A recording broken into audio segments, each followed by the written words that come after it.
Hello friends, now let us take up the concept number 8.4, Java strings interaction.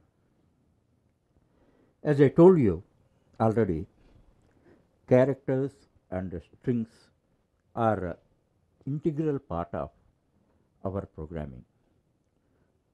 So we must have perfect command over the characters and character oriented functions, strings and string oriented functions. Once we are thorough with that, we can write programs easily. And one more thing also I explained to you, they provide you these character class and string class and other allied classes provide you all the functionalities whatever you may require in programming. That's why once you are aware of the functionalities of all these methods, then you can develop programs very easily. You can save a lot of time. Now, here I would like to explain some of the important features of a string. The first one is Java string is different from C and C++. In C and C++, string is nothing but array of characters which are terminated by null character. It should be terminated by null character. Because of this issue, some runtime errors may be created, and there is scope of committing errors. Now, for example, you see, this is a C or C++ string, char. It is char type, and a name. Actually, I am initializing around only 4 characters, but I have given 5. Why I have given 5? For terminating null character, one more space I should give. If I don't give this also, system automatically allocates 5 spaces for that. You know that C character is 1 byte. So the size of the string in C or C++ is 5 bytes, not 4, because always terminating null character is required, or otherwise C system cannot identify where a string is terminated. Where a string is started, it can know, but to make it understanding the termination point, we have to explicitly add, explicitly reserve one space for null character. Of course, the null character is automatically provided by the system. Being a programmer, your responsibility is leave one space for the null character. That is a big limitation in C. As far as Java is concerned, it is so simplified, like primitives and all that. Now see how we are making primitive declarations. Int a is equal to 10. How easily you are able to do here. This is a data type, this is the identifier, and you are initializing with certain value. In the same manner, using the same syntax, we can create Java strings. Now we see, for the example, string. String is a class. Always remember that if you start with the capital letter, that should be a class. Now, string name Arun. There is no question of terminating null character and all that. Java treat strings as a reference type. It is an object, string object. So, if you compare these both definitions, how we have written primitive data types variables definitions, same way string definition also we are writing the same manner. If we want, we are initializing it. That is the basic difference between C or C++ strings and Java strings. First you must understand that and proceed. Next one, Java lang. Lang is the Java language package, is the core package. it provides three string oriented classes. The first one is string, second one is string buffer, and third one is string builder. Actually, why three classes? Actually, string is a immutable string.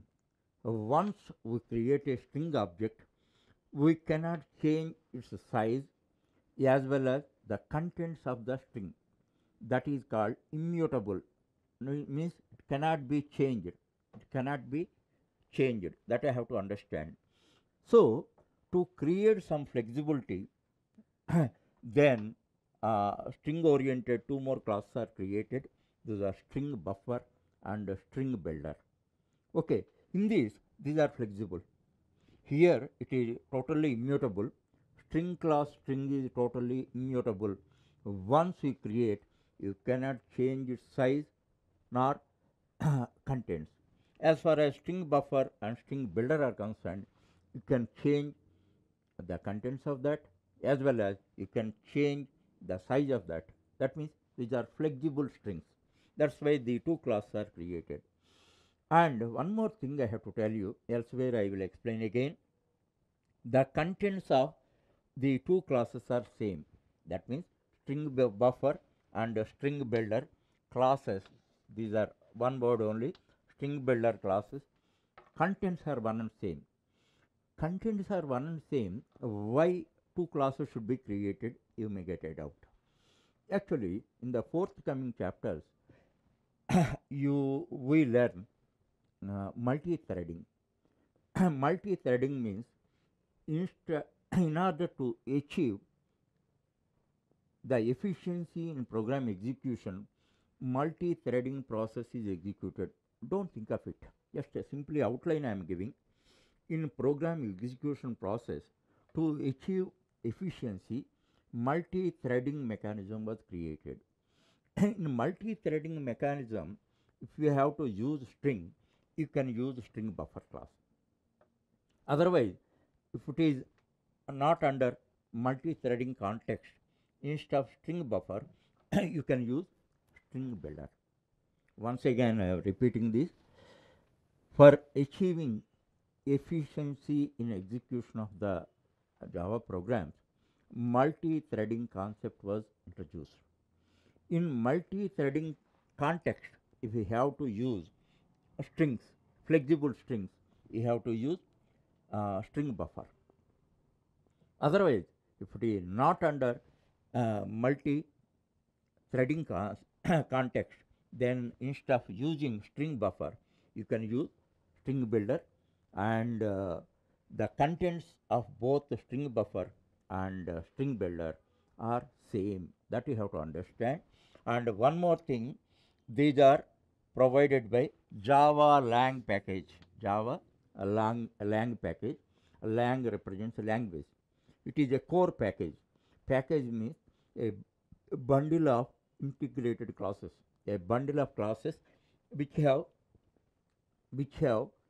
similar type of functionalities, and these are all core classes. They provide language oriented support.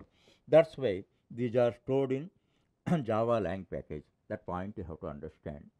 And there is one more package also, and there are 200 plus packages, and now I am contextually I am explaining one by one. This is Java util package. Util means utility. So it provides one more string oriented class, that is string tokenizer. String tokenizer. Already I told you many times, all class names are written in Pascal case. That's why whenever these are there, simply prima facie you can understand them as the class names. And string tokenizer. The basic functionality of string tokenizer is, whenever we give multiple word strings or text, then this string tokenizer class dissects it into tokens. So that is the functionality of that. Elsewhere I will explain that, and you must remember this thing. There are 4 important classes regarding string. They are string string buffer, string builder, and string tokenizer.